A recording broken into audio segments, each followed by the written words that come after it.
kung ano yung pinaka-memorable na scene na ginawa mo dito sa movie and gaano siya ka-challenge. Para abangan nila. Yeah. Abangan naming lahat. Memorable na scene. Siguro yung nag-away kami na sinasabi ko sa kanya mag-demand siya. Kasi yun yung isa sa scene na kinakabahan po talaga ako. Kasi feeling ko, na-challenge po ako. And niisip ko po noon kung paano ko ma-deliver to, yung ganon. Pero ayun, naging okay naman. Kaya Oo.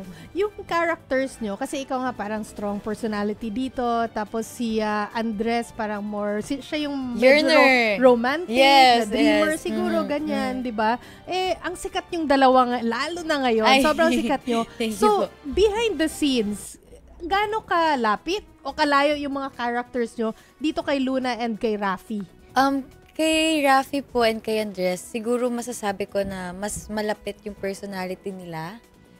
Mas malapit yung personality ni Rafi kay Andres. And sa akin, ako, parang hindi ganun kalapit kasi, ako kasi, needy po kasi ako. Okay. Hindi yung independent woman, modern woman na pinoportray mo dito. Needy!